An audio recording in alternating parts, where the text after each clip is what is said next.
Happy Friday, and welcome to another episode of Behind the Counter. I am your host, Rich Stambolian, and with me, as always, is the man of 1,000 holes, Jonathan Adler. I thought he said holes. Not that deep. Not that hole. Dean Malenko reference. A what? Dean Malenko reference. Yeah, no. Dino Machino. Having trouble? We're much better. Better? Much All better. right. I got a lot of bass in this mic tonight, so that's good. Haters gonna hate. Haters gonna hate. John, what's going on? Oh, you know.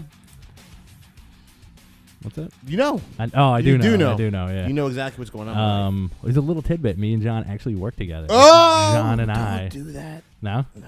On the We show. don't. We do not work together. On the show, we work together. No secrets about personal We lives. see each other 1 hour a week, and this is it. No communication, just random comic book We're not talk. even in the same room. No. No. John's in Hawaii. Live from Gush Katif. I'm in Tel Aviv. Can you put grain on his shot? I need a green screen. Live in Gaza. Can you give him Al Jazeera grainy TV? Oh, behind me, just like a woman getting their face cut open with a broken bottle. Oh, fuck. That's bad. From Mos Eisley Cantina. Isn't this what's on TV? By the way, isn't that all that you see? No? What? Just funny looking letters. Yeah. I don't have my glasses on. I'm sorry. Okay, never mind. I'm done. This dog's going Good night, everybody. shit crazy. So what's going on, man? Comic books. There's We're gonna lots of talk some comics stuff. A lot of cool stuff going on. Yeah, big week this week too for books. We're gonna talk about some in Just a a little couple bit, of them. and we're gonna talk Smattering. about some cool Batman stuff for all the Batman people Yeah, out there. we're gonna talk about a lot of Batman. Kind of a slow news week again. Just Ooh. stuff happening. Yeah, I think the Watchmen news kind of took the sales out of everything. The wind out of the sales. The sales actually off the boat. Sales are plummeting.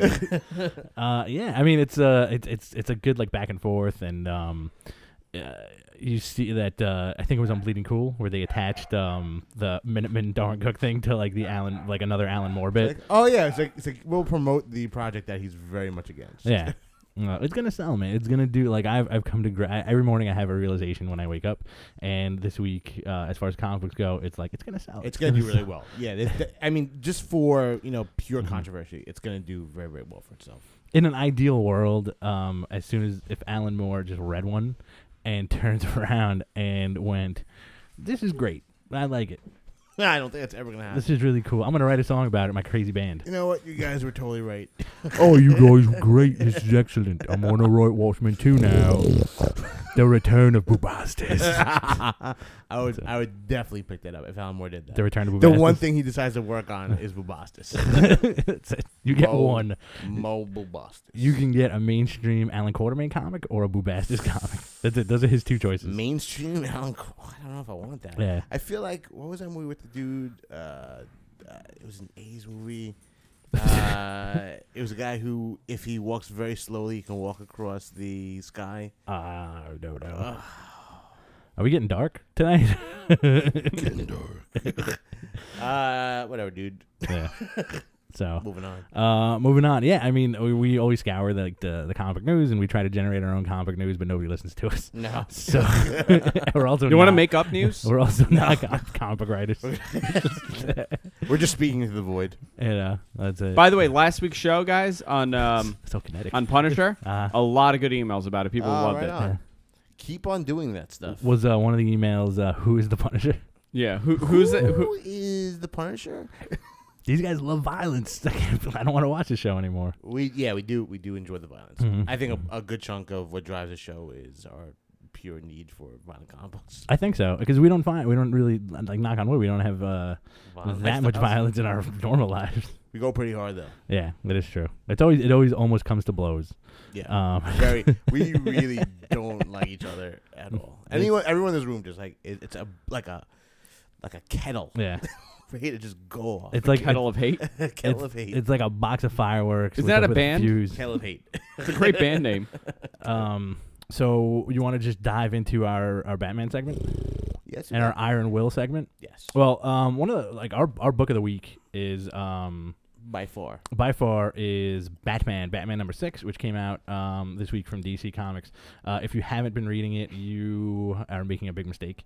Or you could be an idiot. Even if you just watch the show because you like hearing two guys from New York talk about stuff, and that is awesome, by the way. It's up to issue 6. You can find everything. Everything has been so reprinted with this run so far. Yeah, you can't. There's a large opportunity Yeah. to find yourself a Batman comic. And you're also getting the thing is, like, what I kind of like is the fact that DC's doing variants for every issue that comes out, but they're not shoving them down your throats. They're not saying, like, you have to get this variant, you have to get that variant, you have to get this. So you get a regular Greg Capullo cover, but you also have different artists doing maybe, like, I think this issue had 5 different covers. That's an amazing cover, by the way. Yeah. Number It's a beautiful 6. cover. This is number 6. This is like 4. This is, I think, like 4 covers for this one, 4 or 5 or something like that. He the cool thing about Capullo is he is distilling the dark Spawn stuff that he did and really saying, like, I'm going to take this and put it here because this is what you want to see. There's no gray tones, there's no blue tones. It's a black Batman costume doing cool Batman stuff. That's true. I didn't even realize that the fact that it was completely black. It's very very dark. Yeah. So and it's a lot. I feel like a lot of Dave Mazzucchelli influence, like Year One style with his art. A little bit of Neil Adams, a lot of Norm Brayfogle. I'll throw in there too. Yeah, it was one of my favorite Batman artists. I actually have a question that a viewer asked me because early in the series that we were doing, we were talking about how Batman became dark again. Right. How was it in the 90s? Because he said he really doesn't remember Batman in like the mid 90s. He was at the darkest in the mid 90s. Yeah, like 96, 97. Yeah, and before that. Yeah, before that, like I think as like in the late 80s, early 90s is when the quote grim and gritty era came about, and you had guys like Kelly Jones and Norm Brayfogle drawing a really demonic looking Batman, who just, and it just, like, the tone was dark. The stories weren't so dark. I feel like at that time, comic writers still drew heavily on Silver Age influences. They do now, but it's in a different way. So when did it become a joke? What do you mean? I mean, like the series became kind of like a joke at one point. Like it was like, in terms of like it becoming like the smiling Batman. Yeah. The smiling Batman was in, that was a Silver Age for the most part. That was kind of a result of, the Batman TV show being so successful. Right. And just generally, they didn't want a really dark character. Right. They wanted, I always associate with it the blue Batman. Yeah. Oh, yeah. Like a blue cowl. Short cape. Yeah, shorter cape. Yeah. Robin's hanging around a lot. You have like a different tone. Legs out. Yeah, that's the cool thing about Grant Morrison. He made all this stuff work in the tone of Batman. Yeah. But the dark stuff, like when I grew up, in the 80s, I was seeing a lot of kind of the progression from kind of that era of Batman to the darker stuff. Right. With like, who was doing it at the time? Denny O'Neil was writing it, and it was who's the dude who did Death of Robin, the Jason Todd story, the artist. The name is I'm drawing a blank on the name, but I know who you're talking about. That was Jim Aparo. Jim Aparo, yeah. That was like kind of like because he was still blue Batman. Right. He had the yellow, insignia. But it was crazy storylines. Like they had one of my favorite storylines, the main deaths of Batman. Right. Where they kept on. There was someone going around killing all these like businessmen and crooked dudes and putting them in Batman costumes and basically melting their faces off. Right. And it was awesome. And it was just really like kind of like the beginnings of a serious tone. And there was no Robin at that point. But that I think was like the beginning of the progression. And then you got like full blown in the 90s. You got like Nightfall. You got. Venom, and you got like a really strong tonality change to darkness. For me, I remember one of my friends went to Italy. I was probably like in first grade. So you're looking at 1989, 1990. My friend went to Italy, and he came back, and he brought me a Batman comic book, an Italian Batman comic book. And it was so dark. Batmano. It was like crazy dark. And it wasn't even named Batman. Like I forgot that. I don't even remember the title of it. But it was so crazy dark. Like there was like almost like a rape scene in it. Ooh. Yeah. It's where he fights the spaghetti soldier. Yeah, the spaghetti soldier. Meatball Man. Yeah. And the pasta Peugeot army. So delicious. But I don't know if that was like a European special thing or it was like dubbed like it was like an American one. But it was big. It was like a big thick issue. Yeah. It could be something that was done kind of like off the black market of doing like a rapey Batman. Man, no, but it's at DC or an Italian Batman. Yeah, I mean you can put DC on anything. I can put DC on my comics. No, I want it to be real. It could be. Yeah. So you had like a good progression of dark Batman. 2000s was more like the 2000 era of Batman really cemented the fact that this guy can get out of any jam. Yeah. Because they put him through the ringer in a different way, where writers would always mentally put him through the ringer. The first thing that pops to mind is that Tower of Babel story, where you love that story. I do, where the Justice League finds out that he has safeguards in place just in case anybody goes nuts. Yeah. And it wasn't even like. a crazy like, oh my god, what's Batman gonna do? But it's like I'm Batman and I have to stop everything from happening because these guys have my secrets now. Yeah, This is that's a great thing about Batman is that he's always 1,000 steps ahead. Yeah, and that this dude spends like his free time basically putting himself into traps and figuring out like what's gonna happen if I do this, if this happens to me. Which is a good segue for the Court of Owls story. Yeah, dude. Like this was all right. So the last, since Scott Snyder has been on the actual Batman book as opposed to Detective Comics, number one, I was very hesitant of Greg Capullo coming on the book because it just changes the entire look and feel of what I expected from a Scott Snyder story. And he rocks on the book. He really has come a long way. Yeah. And that thing was bad before, but he really is like owning this book. But great team. Yeah, man. And so like this is about like the mythology of this like this secret organization called the Court of Owls. It's driving Batman a little nuts because it's a fable, it's a myth of Gotham, and Batman doesn't know anything about it, so he says like it can't exist, it can't truly exist.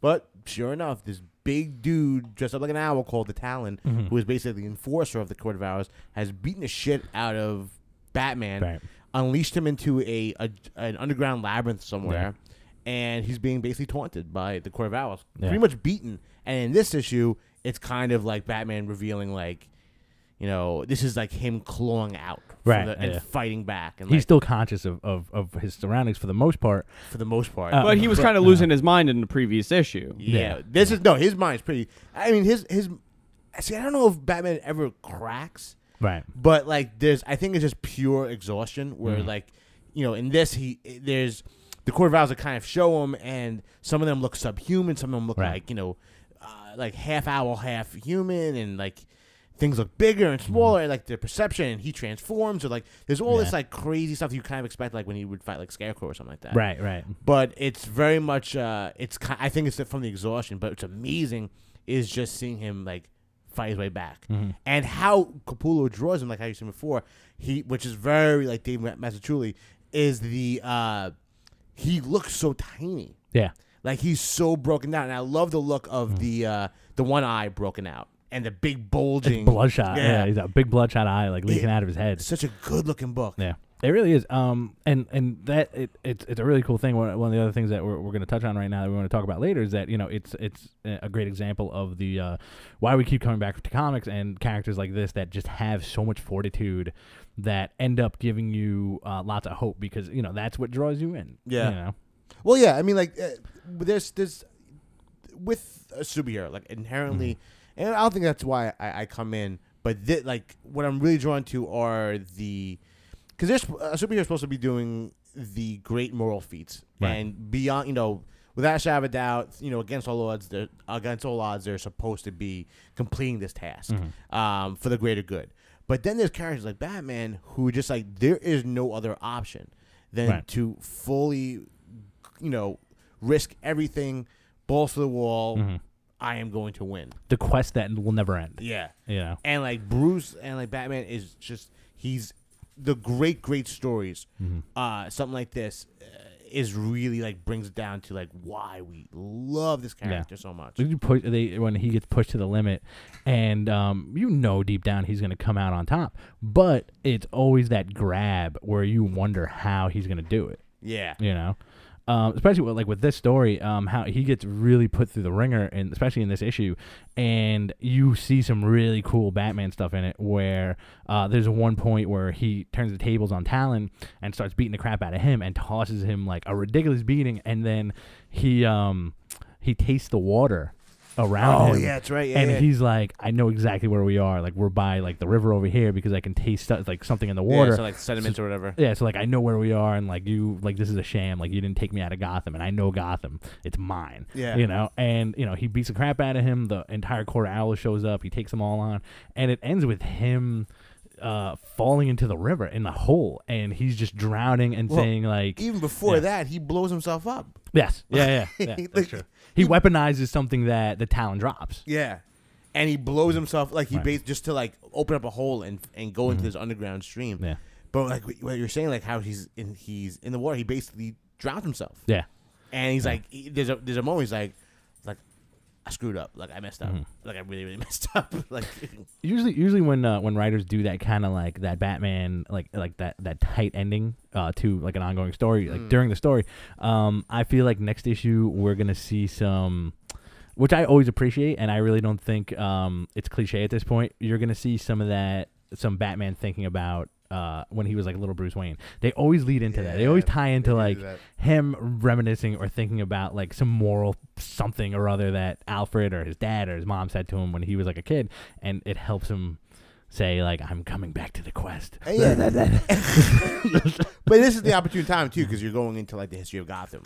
Right. You know, like and the Court of Owls has like some like mysterious ties to, you know, to his folks. Right. Because like anyone who's a socialite in Gotham or had some ties to like what makes Gotham, right, and the history of it is going to involve the Court of Owls at this point. And what that, you know, this is leading into the big crossover, which is, you know, there's apparently a ton of Talons like laying around in caskets, right, all through the Court of Owls, which is so creepy. Yeah, it's an ever expanding story with like the new rogue that they're introducing. I didn't see it going this way at all. No, not when at all. When this storyline started out and the first issue came out, I did not see them going in this direction at all with the book. Which, you know, I think it was by the second issue when he actually fights Talon and they did the whole speech about the structure of Wayne Tower, about the gargoyles, right? And the 12 fights, gargoyles. and he fights Talon, you know, falling down through the glass.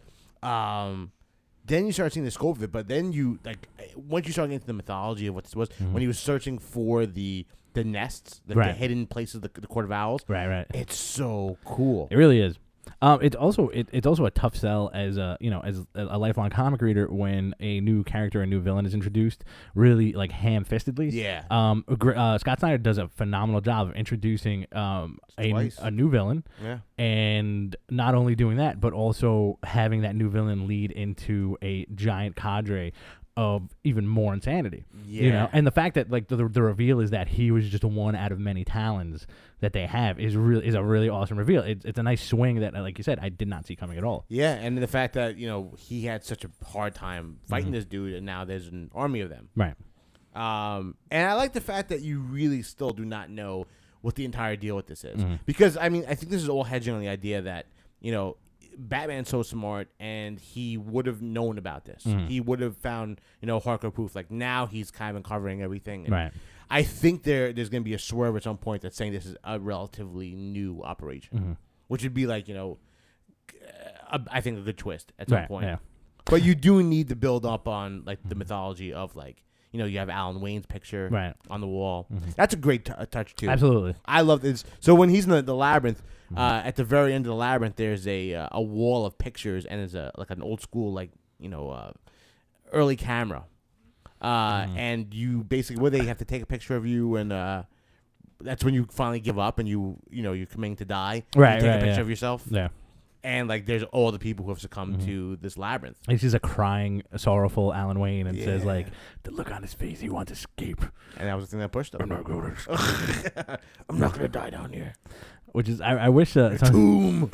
I would love to see hear crazy audio, going along with this. Oh, that would be cool.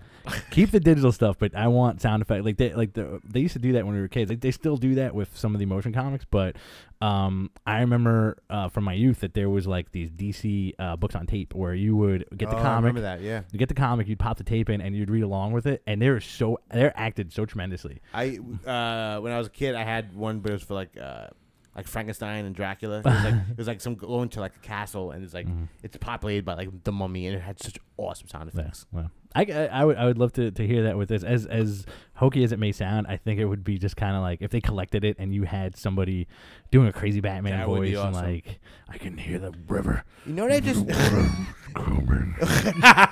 you know what I just realized with this? I'm just looking through the Batman. The Batman. The fact that this is like the first time I really noticed that he doesn't have the underwear on.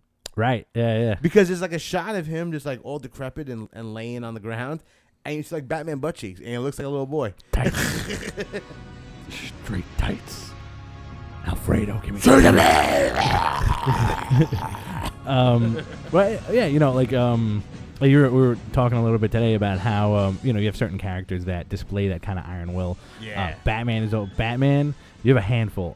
Batman, Daredevil, Spider-Man, Punisher. Yeah, Punisher. I think, especially with the Max Punisher. Yeah, exactly. I think with like the Garth Ennis stuff is like I think every storyline was like, he's going to succeed. Yeah. And you're just like, how? Yeah. And to what cost? And he does. I will throw another name into that pile, which would be Captain America, but for a different reason. Yeah. Because he'll get beaten down and he'll get the snot kicked out of him, but it will always be like the fist of the American way. Yeah. That like the page, like punching out Hitler essentially.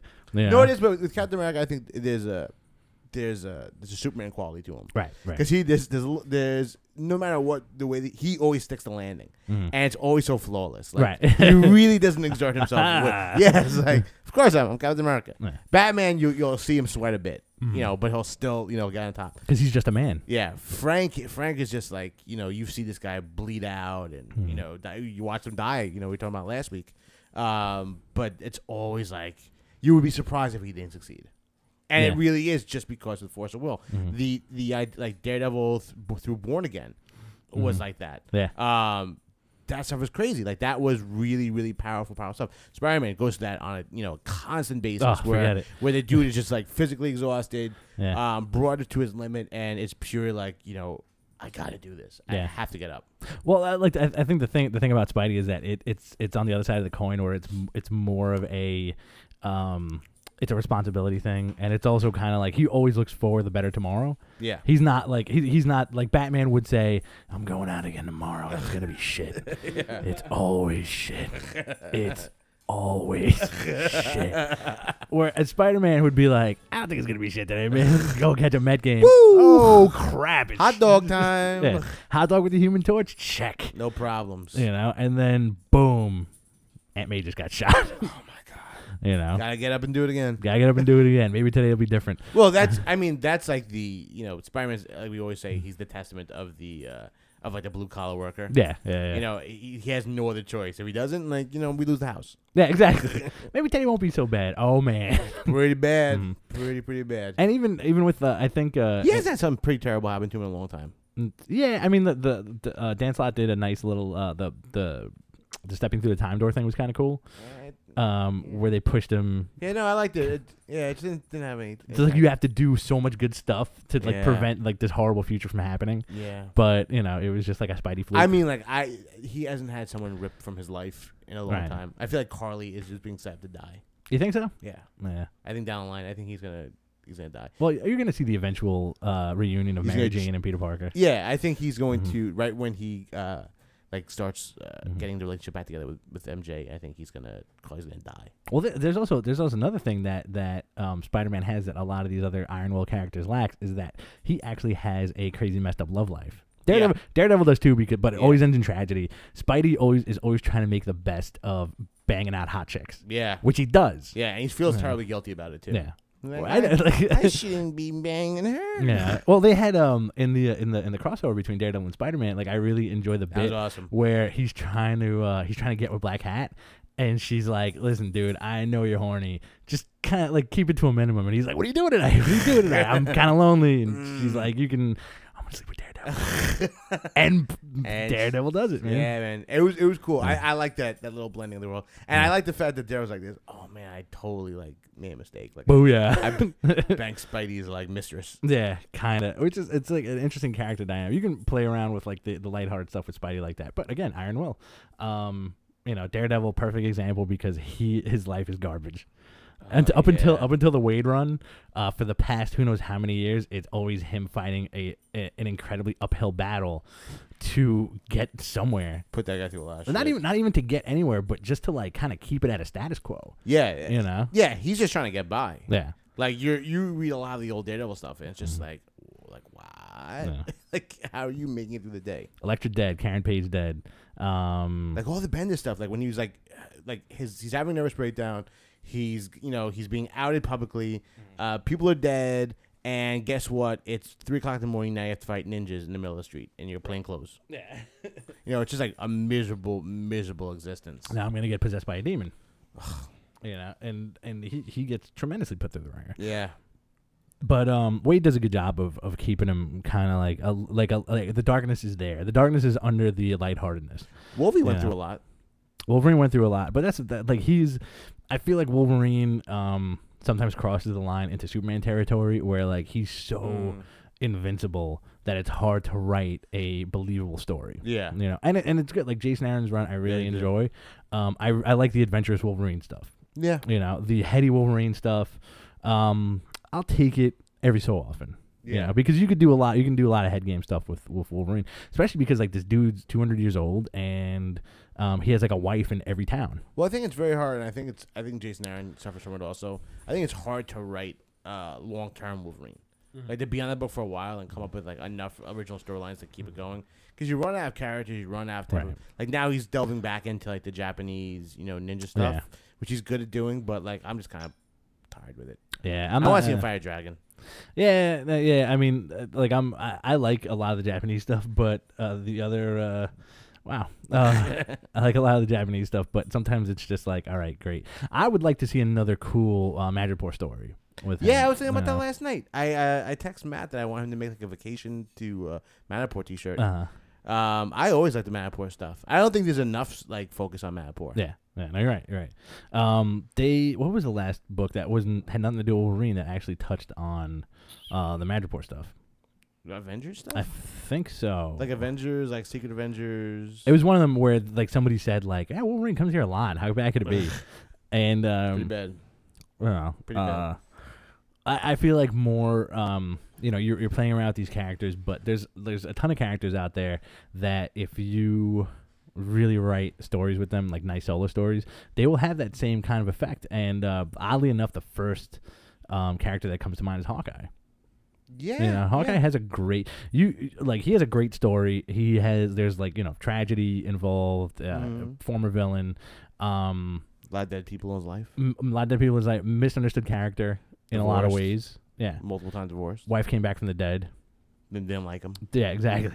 But could Hawkeye sustain his own book? No, possible. Why? He has no rogues gallery.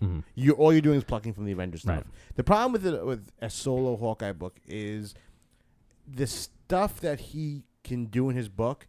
You can sustain the same stuff in an Avengers book. Like I don't think he is. I love Hawkeye. I think he's great, and I like the fact that they're engaging a lot of his potential, but you kind of saw a little bit of it when he was the leader of the New Avengers for a while. Right. After Captain America was dead, and he was like the really angry dude going after Osborn. It's good, but I feel like it's not strong enough. Right. You know what I'm saying? Like, who's he gonna fight? His brother? Like they forced his brother to kind of be like kind of his nemesis. Right. At this point, they kind of like pulled him out of their ass and trick shot. Like you're trick shot. You're the second trick shot. There's like the swordsman if they were bringing back from the dead. I don't know, man. Yeah. And also it's tainted because they screw with this dude's costume all the time. Right. I don't understand what the problem. Like every time we have an opportunity to have a spotlight on Hawkeye, they always screw up his costume. Yeah. The last time they did this, he was in Ronin's costume. Right. Wearing no mask. Like it's stupid. Like get with it. Get with it.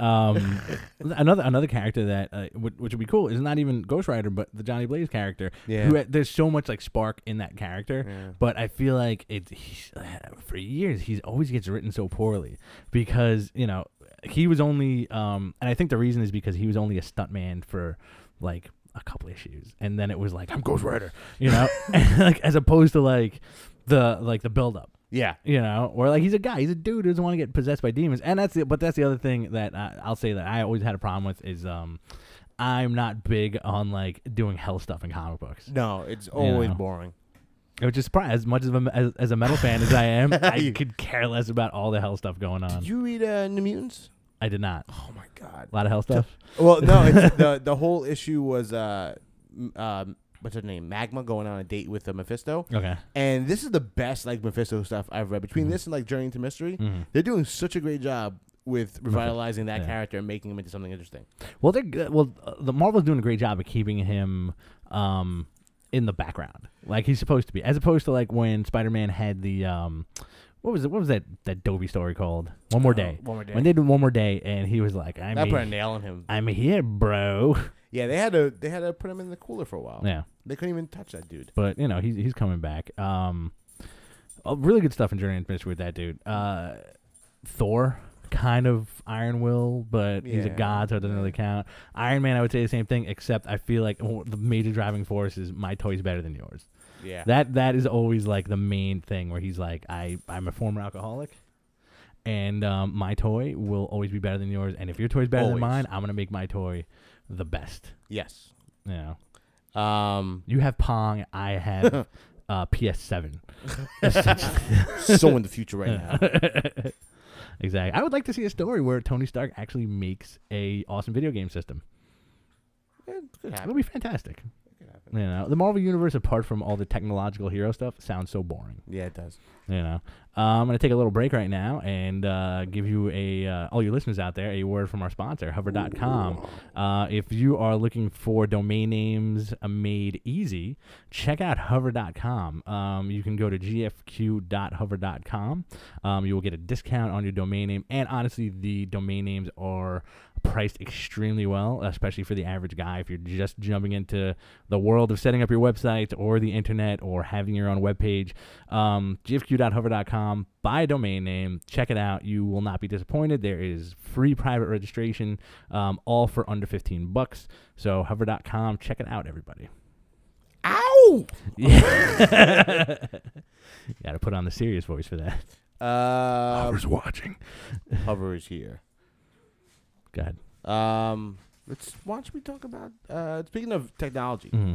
I just want to briefly talk about how awesome Iron Man was. Invisible Iron Man came out this week. Yeah, fantastic book. They've been kind of teasing this for a while, and this kind of I've been gnawing at the bit because I love what they've kind of done with the villains in Iron Man. Like the LaRocca Fraction team has been phenomenal with this book. Yeah, and they've been on the book forever. And every third week of third Wednesday of the month, they always crank out this issue. So this kind of brings us into the introduction of the next step of the evolution of the Rogues Gallery. Mandarin basically shows that he's a super powerful psychopath who is controlling the mind of Zeke Stane. Right. Plus, they unveil the new looks of a ton of these class characters. So Crimson Dynamo shows Titanium Man. Living Laser. Living Laser. I love the new Living Laser. I like it. It's a weird like Iron Man variation to it, like the mask. Nimrod is the first thing that comes to mind. Yeah, it does look like Nimrod. It's like same color scheme. Yeah. Pink.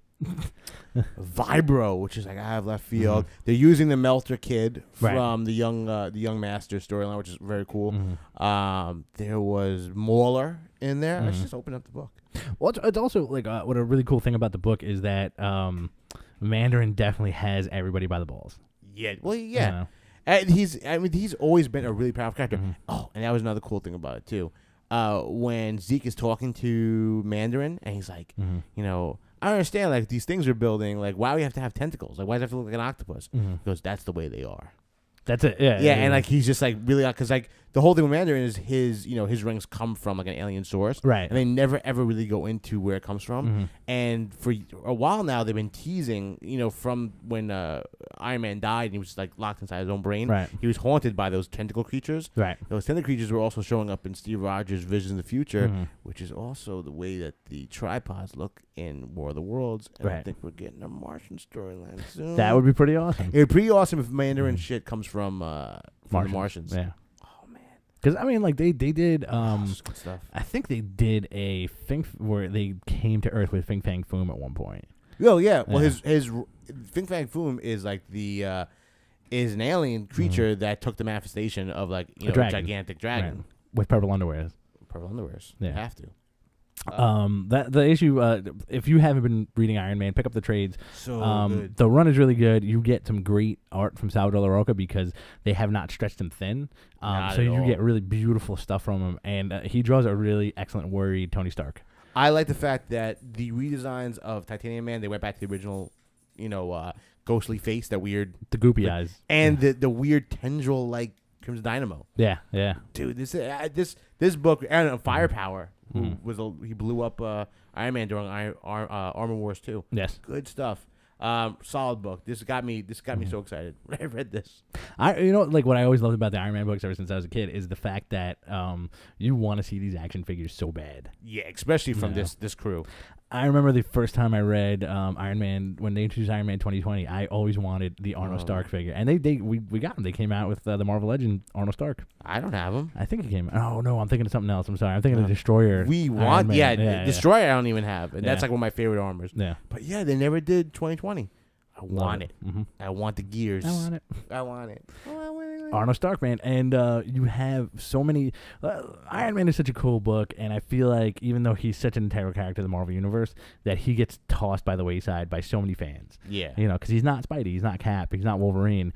He's a guy in a suit of armor who knows how to make awesome electronics. It's all about the villains, and that's where this is like. I think this is gonna be a big payoff because you're taking about 13 to 15 of his classic villains, who are like a lot of like armored dudes and everything, but they did a great thing with them, and they're making them a viable threat. They're making him just as dangerous as Iron Man is. Well, the cool thing about all his villains is that like they could care less they could care less about the armor. It's the fact that they all hate Tony Stark. Yeah, his like it's so personal between him and his villains. And he comes out on top. He's like he's the knight in shining armor. The Force of Will character. The what? Force of Will character. Force of Will character. Yes, like he's a prime one. He always comes out on top because he's the knight. He's the white knight. He's the cavalier. I'm gonna do the thing and get the girl. And my armor is awesome, and your armor kind of sucks, dude. I'm gonna rip it off. Dude, it rocked. Yeah. This book was so solid. You want to do some sure. books of the week? Yeah. All right. That was like a bonus book of the week. That was a bonus book of the week. Let's do. Yes. Daredevil? Yes. All right. Daredevil number 9 came out this week. The last issue ended with him trying to get with Black Cat, gets a phone call from Foggy Nelson, and it turns out that his father's grave in Brooklyn has been desecrated. It's a weird book, man. Yeah. I'm sorry, trying to shoot the dog.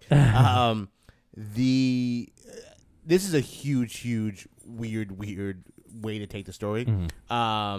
And it's also kind of like, why did they never do a Mole Man Daredevil storyline with him being a blind character, and like so basically the Mole Man is stealing all these bodies, these caskets with his moloids. Daredevil falls him down, and it's a great moment because everything's through his he's deep on the ground. He has the radar sense, and he's kind of like doing like a ferryman in like Dante's Inferno type of thing. And he's going down a tunnel, and he's like, okay, everything's cool, everything's clear. And there's tons of monsters in the wall, and he can't see them because they're just completely silent.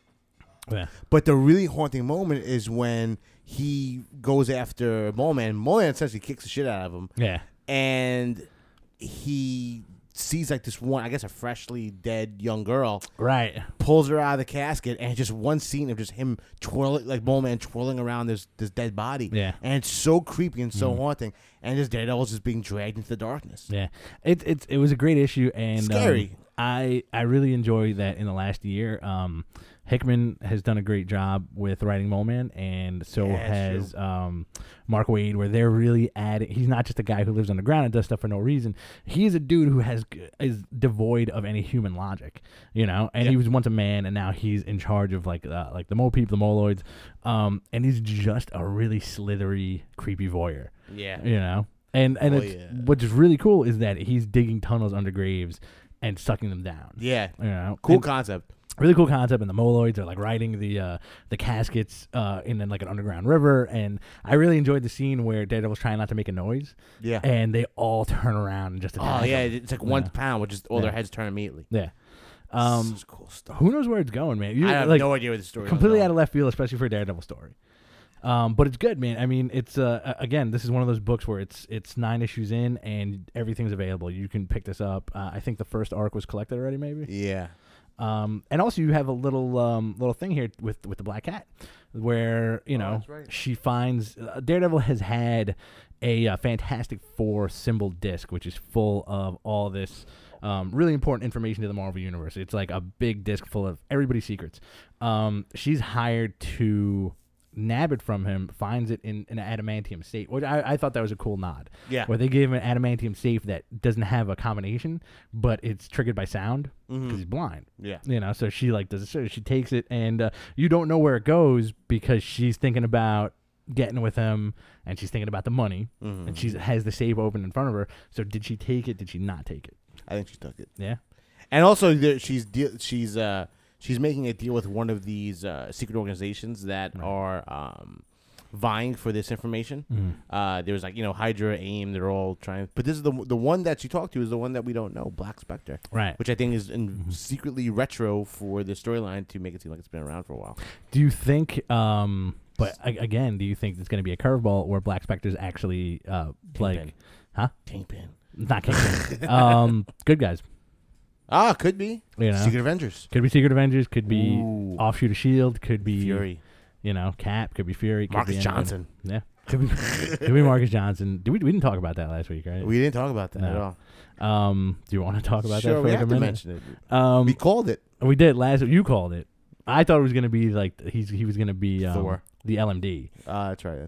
That he's actually Nick Fury.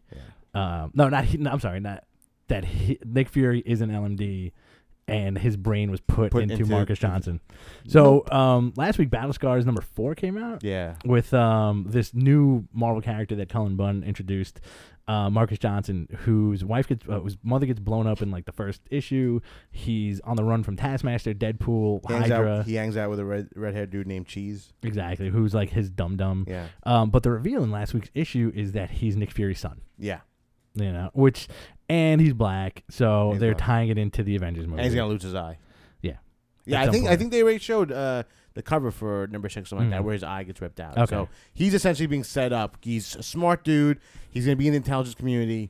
He's a soldier, so he's gonna have all the elements of being a young Nick Fury, which I think is just really. I don't think it's the worst thing in the world, but what I think this is gonna lead off to is the death of Nick Fury, which is just unfortunate. Yeah. Because I think they're gonna want it to match up where you can have an Avengers Assemble number 1 and have a black Nick Fury on the team. Yeah, Sam Jackson. You want Sam Jackson? It's not even look like him. No, it's kind of insulting. Think about it. Like I'll give him another black guy, not that black guy, but another black guy. I feel like Mark Miller, because he writes so cinematically, is that he has people cast in his head when he writes them. Yeah. So when he did Ultimates years and years ago, he immediately it was Sam Jackson. Yeah. From the get-go, it was always Sam Jackson. And at the end of Iron Man 1, you get that moment where you're like, oh my God, it's Ultimate Nick Fury. Yeah. Easy casting, because seriously, who are you going to get to be real Nick Fury besides a 20 years younger Clint Eastwood? Think about it. Nobody. That's not true. Nobody's chiseled That's enough not true. and swarthy enough to pull that off. No, I got Brad Pitt maybe. No. No. There's some good dudes out there I could see for Nick Fury. I like that guy who's on Avatar, who's on that dinosaur show now. Nah, no thanks. I think he could do it. The guy from Terra Nova? Yeah. I don't know. No. I thought you were gonna say Sam Worthington. I think a Liam Neeson. He's just too. Well, he's gotta be shorter. Yeah. He can't be taller than Captain America. Liam Neeson is a giant. Yeah, I think you need somebody like one of the cast members of like Game of Thrones. I keep on like thinking of Game of Thrones. Like I'm trying to like get a face from there. Young Nick Fury would have been perfect, played by the guy who plays Jaime Lannister. Yeah, that would be good. Mm-hmm. Yeah, great young World War II Nick Fury. That guy's gonna go far. Yeah, next season, watch Game of Thrones. Are we gonna be doing Game of Thrones stuff on the show? No. Oh yeah. This is gonna become a Game of Thrones recap show. We can do a Walking Dead Game of Thrones recap show, Andrew. Oh, man, I would do it. That's the other thing we didn't mention too. Walking Dead came back. Walking Dead came back with a vengeance. It did. Rick killed a bunch of dudes. It was awesome. And it proves that women can't drive cars. What is up with that? Whoa! Look at this map. Oh man. Whoops. She hit a Grand Theft Auto ramp on the road. Flipped over the car. All right, our final book for this evening is Rockin' Hard. Dark Horse, BPRD, Hell on Earth, The Long Death. What a beautiful, beautiful, wonderful book. Another miniseries. If you people out there, if you guys don't know out there, BPRD doesn't come out issue per issue. It comes out in chunks. So you get 3-issue miniseries, which is great because you can pick it up if you're a new reader, an old reader, an in-between reader, or a guy who really can't read that well and just likes pretty pictures. This issue centers around, it takes place after the last story where Abe gets put in a coma. So now you have pretty much the last member from the original BPRD, which is Johann Kraus. Yeah. And to a degree, what's her name? Kate Corrigan. Kate Corrigan too. But also, this is right after the Russia storyline where Mr. Johann Kraus got himself a brand new, not even that brand new, but a Russian designed suit. Containment suit, so he can actually move his fingers around. He's a little bit, he feels a little bit more human, and he has nightmares about his suit being contaminated and filling with like Cthulhu-like monsters inside of his body. Well, I really like that because it starts with him dreaming, and he's just blown away that he fell asleep and had a dream. All. Yeah, you know? He's like, I never sleep, but he's a spirit. He doesn't have any like sleep mechanisms. Yeah, so he fell asleep, and the old lady's there. I always forget her name. She's awesome. The mummy. I always feel like there's going to be something gigantic with her where she turns around and she's just like, I'm pure evil. I'm the purest evil. She's so nice. And she also has that really crazy looking bird thing. The bird cat. Yeah, the bird cat. And they also have, which is, I don't remember her, but they have one of the squad leaders. Giancarlo or something like that. Yeah, she's like, I can't find her name. Check it's like midway when she's talking to Johan on the plane. Right, but she apparently this is not her first appearance. No, she's been like scattered through. Like I didn't realize that until I read the last page either. Exactly. Where I think one of the editors, I think Arcardi or someone, point out that she's kind of been peppered throughout the series as like kind of a background character for the most part. Right. She's basically a mother. Don't know if she's a single mother or not. I was about to say single mother. I was just assuming because she's a tough woman.